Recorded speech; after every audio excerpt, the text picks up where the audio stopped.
Dear students, आज हम MCom final paper 5 management and management accounting के बारे में डिस्कस करेंगे। आज के इस वीडियो में हम मैनेजमेंट एंड मैनेजमेंट अकाउंटिंग के पेपर में इसके सिलेबस में थोड़ा प्रकाश डालते हैं। पहले फर्स्ट यूनिट में मैनेजमेंट और मैनेजमेंट अकाउंटिंग दो शब्दावली है।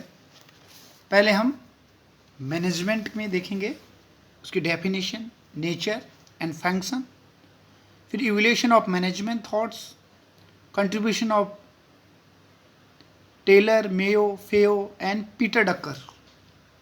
फिर मैनेजमेंट के जो फंक्शंस है, उसके कार्य है, जैसे planning, organisation, motivation, controlling, communication. इन सब में meaning, objects, types, importance, methods, programme, principles, human needs आदि के बारे में चर्चा करेंगे। सेकेंड यूनिट में जो है मैथमेटिक टूल्स दे रखे हैं, linear programmes, game theories, part management accounting में उसका meaning, scope, tools of management, role, difference between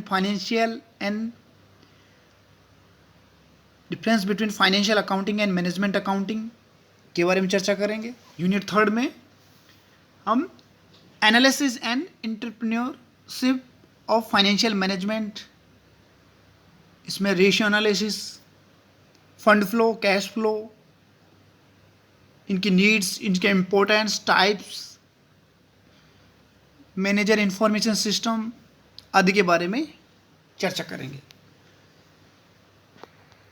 management के जो फंक्शंस है, प्लानिंग, ऑर्डिनेशन, कम्युनिकेशन, प्लानिंग, इनके बारे में हम बाद में चर्चा करेंगे। पहले हम मैनेजमेंट अकाउंटिंग के बारे में चर्चा करेंगे। सबसे पहले मैनेजमेंट अकाउंटिंग का इंट्रोडक्शन। मैनेजमेंट यानी प्रबंध लेखांकन शब्द दो शब्दों से, प्रबंध तथा लेखांकन से मिलकर बना है। अतः सामान्य भाषा में कहा जा सकता है कि प्रबंध के लिए लेखांकन ही प्रबंध लेखांकन है। प्रबंध से आशय उन कार्यों से जो व्यवसाय का प्रबंध वर्ग व्यवसाय का संचालन करने के लिए करता है, जैसे नियोजन, संगठन, समन्वय, नियंत्रण, निर्देशन और निर्णय आदि। अतः प्रबंध लेखांकन के अंतर्गत लेखांकन की उन सब विधियों, तकनीकों को शामिल किया जाता है जो प्रबंध के कार्यों का संपादन करने में सहायता करती है। कुल मिलाकर अगर हम डेफिनेशन की बात करें तो प्रबंध लेखांकन किसी भी प्रकार का लेखांकन जो व्यवसाय को अधिक कार्यकुशलता चलाने के योग्य बनाता है, प्रबंध लेखांकन कह सकते हैं। अगर हम बात करें,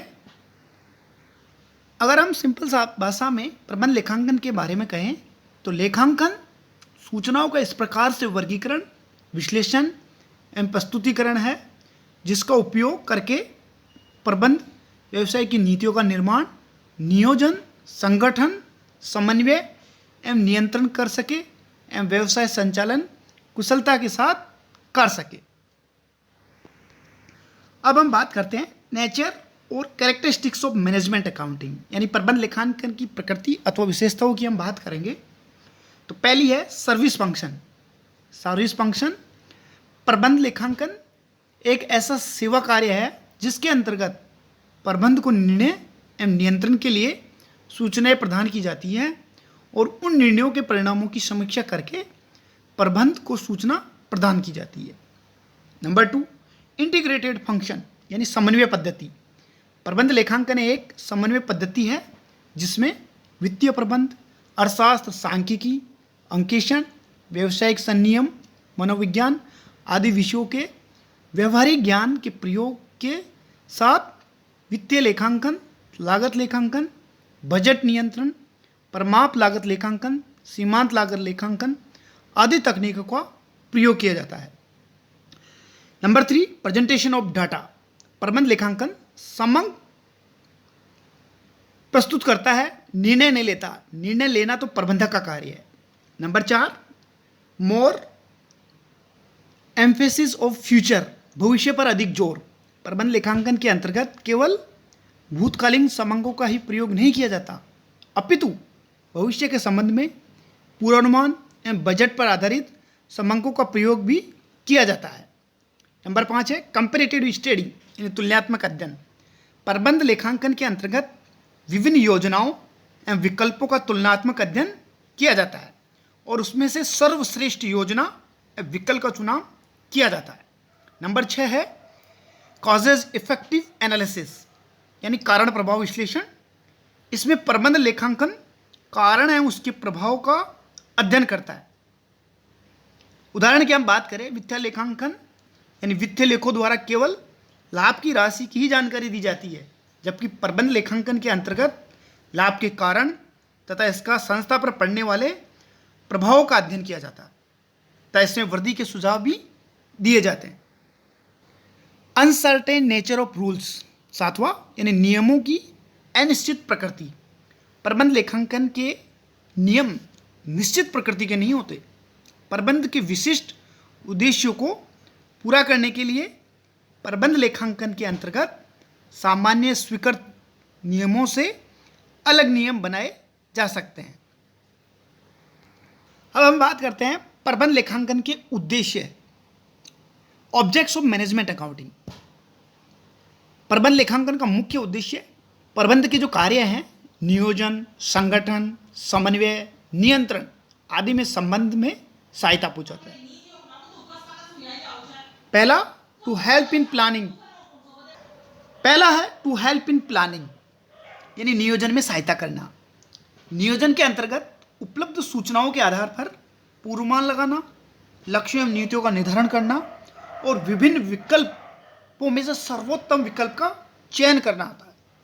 number 2 to help in organisation यानी संगठन में सहायता करना। संगठन व्यवसाय का प्रबंध का दूसरा महत्वपूर्ण कार्य है। इसका सामान्य अर्थ उत्पादन के विभिन्न कारकों को इस प्रकार संयोजित, समन्वित तथा संतुलित करना है कि वे सर्व उद्देश्य की प्राप्ति का मिलकर प्रयत्न कर सके। Number 3 to help in coordination यानी समन्वय में सहायता करना। व्यवसाय में संगठन का निर्माण करके संगठन में कार्यरत व्यक्तियों और विभिन्न क्रियाओं में समन्वय स्थापित करने की आवश्यकता पड़ती है ताकि सभी व्यक्ति आपस में मिलकर व्यवसाय के लक्ष्यों की प्राप्ति में अपना समन्वित योगदान कर सके। चौथा है टू हेल्प इन कंट्रोलिंग यानी नियंत्रण में सहायता करना। नियंत्रण में प्रबंध यह जांच करता है कि वह अपने उद्देश्यों को प्राप्त करने में सफल रहा या नहीं, उसकी योजनाएं पूर्ण है या नहीं, उसका संगठन प्रभावपूर्ण रहा है या नहीं, उसके आदेशों व निर्देशों का पालन किया गया है या नहीं।